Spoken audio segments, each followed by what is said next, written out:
PM Modi के Laos दौरे की इन तस्वीरों पर पूरी दुनिया की निगाहें टिकी हुई थी। इन तस्वीरों को लेकर चीन जैसे देश जहां परेशान है, तो वहीं म्यांमार जैसे देश के लोगों में नई उम्मीद जगी है। ये तस्वीरें दुनिया में भारत के बढ़ते हुए वर्चस्व की कहानी को बखूबी बयां कर रही है। पीएम मोदी का 2 दिन का लाओस दौरा तो खत्म हो गया है, लेकिन पीएम मोदी के इस दौरे ने आसियान देशों पर ऐसी छाप छोड़ी है कि इसे एशिया के भविष्य को नई दिशा देने के लिए बहुत महत्वपूर्ण माना जा रहा है, क्योंकि पीएम मोदी ने भारत आसियान साझेदारी को मजबूत करने के लिए 10 सूत्री योजना की घोषणा की है।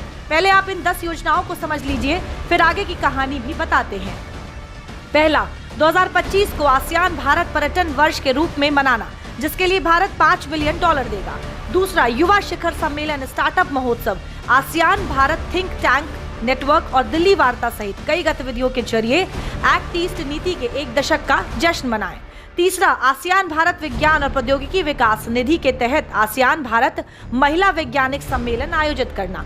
चौथा, नालंदा विश्वविद्यालय में छात्रवृत्तियों की संख्या को दोगुना करना। भारत में कृषि विश्वविद्यालयों में आसियान छात्रों के लिए नई छात्रवृत्तियों का प्रावधान करना। पांचवा, साल 2025 तक आसियान भारत वस्तु व्यापार समझौते की समीक्षा करना। छठवां, आपदा प्रतिरोधक क्षमता को बढ़ाना, जिसके लिए भारत $5 मिलियन उपलब्ध कराएगा।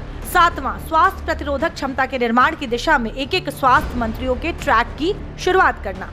आठवां, आसियान भारत साइबर नीति की एक नियमित प्रणाली की शुरुआत करना। डिजिटल और साइबर लचीलापन मजबूत करने की दिशा में संवाद करना। ग्रीन हाइड्रोजन पर वर्कशॉप का आयोजन करना।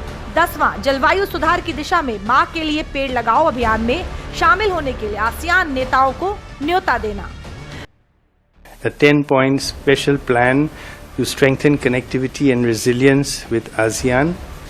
These involve a wide variety of initiatives that India is taking with ASEAN. PM Modi का 10 पॉइंट प्लान भारत और आसियान देशों के बीच रिश्तों की एक और नई कहानी लिखने में कारगर साबित माना जा रहा है, क्योंकि इससे आसियान देशों को लोग भारत आएंगे, जिससे कल्चर भी एक्सचेंज होगा, एजुकेशन भी, और भारत का पर्यटन भी बढ़ेगा। आसियान के देशों के साथ भारत के रिश्ते और नजदीकियां बढ़ने के लिए, उसके लिए प्राइम मिनिस्टर ने एक 10 पॉइंट प्रोग्राम भी अनाउंस किया कि हम करेंगे। और उसमें आप देखिए, अहमियत ये होती है कि people to people relations, educational exchange. तो ऐसे में अगले साल year of tourism in India मनाया जाएगा आसियान देशों में, जिसके चलते भारत में टूरिस्ट आए आसियान देशों से। नालंदा यूनिवर्सिटी जो है हमारी, उसमें स्कॉलरशिप्स के नंबर डबल कर दिए गए हैं ताकि और बच्चे आए उन देशों के यहाँ पढ़ें। इस साल भारत अपनी एक्ट ईस्ट नीति की 10वीं वर्षगांठ मना रहा है, जिसने भारत और आसियान देशों के बीच ऐतिहासिक संबंधों को नई ऊर्जा, दिशा और गति दी है। शिखर सम्मेलन के बाद पीएम मोदी ने ट्वीट कर भारत आसियान शिखर सम्मेलन बेहद प्रोडक्टिव बताया। मैसेज साफ है कि आसियान भारत शिखर सम्मेलन से दुनिया को ये संदेश दे रहा है कि वो अपनी नीतियों से कोई समझौता नहीं करेगा। The Prime Minister attended the 21st ASEAN-India Summit and the 19th East Asia Summit, as I said.